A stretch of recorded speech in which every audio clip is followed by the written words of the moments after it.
जय श्री कृष्ण, जय श्री राधे। चैत्र मास की शुक्ल पक्ष की कामदा एकादशी व्रत कथा।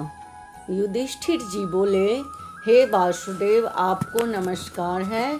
आप मुझसे कहिए कि चैत्र शुक्ल पक्ष में एकादशी का क्या नाम है। कृष्ण बोले, हे राजन, पापों का नाश करने वाली, पुण्यों को बढ़ाने वाली चैत्र मास के शुक्ल पक्ष में कामदा नाम की एकादशी होती है। इसकी कथा को प्राचीन समय में स्वर्ण और रत्नों से सुशोभित रत्नपुर नाम के नगर में मंदोन्मत्त पुंडरीक आदि नाग निवास करते थे। गंधर्व, किन्नर और अप्सरा राजा पुंडरीक का सेवन करते थे। वहाँ ललिता नाम की सुंदर अप्सरा और ललित नाम का गंधर्व रहता था। वे दोनों स्त्री पुरुष प्रेम से युक्त और धन्य धान्य से भरे हुए अपने घर में सदा क्रिया करते थे। ललिता के हृदय में सदा पति बसता था, पति के हृदय में सदा ललिता स्त्री निवास करती थी। एक समय सभा में पुंडरीक आदि गंधर्व क्रीड़ा कर रहे थे और इसी स्त्री रहित ललित गंधर्व गान कर रहा था। वह ललिता की याद करता हुआ बेसुरा गाने लगा। उसके पद ठीक ताल पर विश्राम नहीं लेते थे।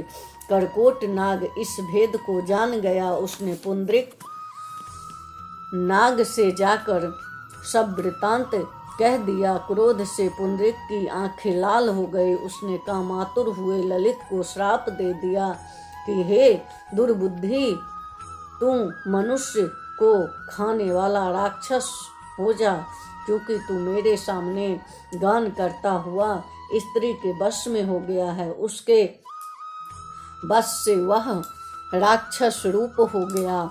उसके भयंकर मुख और बुरे नेत्रों को देखने से डर लगता था। ललिता अपने पति की भयंकर आकृति को देखकर दुखी होकर चिंता करने लगी। मेरा पति श्राप से पीड़ित है, मैं क्या करूं, कहाँ जाऊं। इस चिंता से उसको शांति नहीं मिलती थी। वह दोनों कठिन वन में घूमने लगे। वह राक्षस निर्दयी, पापी, कुरूप और मनुष्य को खाने वाला हो गया। ललिता उसकी यह दशा देखकर बहुत दुखी हुई और रोती हुई उसके साथ गंभीर वन में घूमने लगी। एक समय ललिता ने विंध्याचल के शिखर पर श्रृंगी ऋषि का परम पवित्र आश्रम देखा। ललिता शीघ्र ही वहां गई और नम्रता पूर्वक बैठ गई। उसको देखकर मुनीश्वर बोले, सुबह तू कौन है और किसकी बेटी है, किस लिए यहाँ आई है, यह मेरे सामने सत्य कह। ललिता बोली, वीर धनबा नाम का महात्मा गंधर्व है, उसकी मैं बेटी हूँ।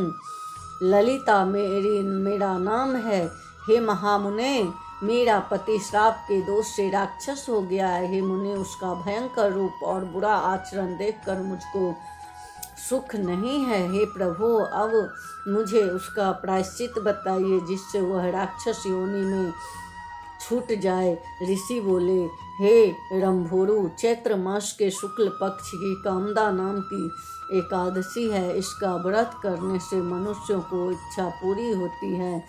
मेरे कहने से विधि पूर्वक उसका व्रत करो। इस व्रत का पुण्य अपने पति के लिए दे दो, इसलिए उसका श्राप क्षण भर में दूर हो जाएगा।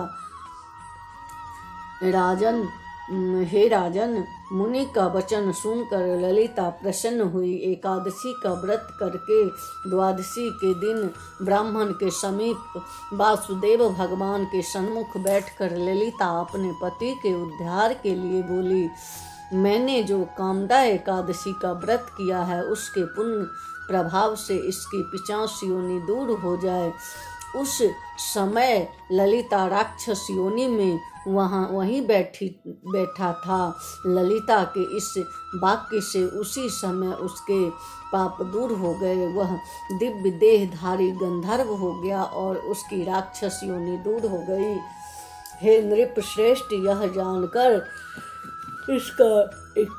इसका व्रत अच्छी तरह से काम करना चाहिए। लोगों के हित के लिए मैंने तुमसे कहा है। इस व्रत को करने से सब पाप नष्ट हो जाते हैं। बोलिए जय श्री कृष्णा। जय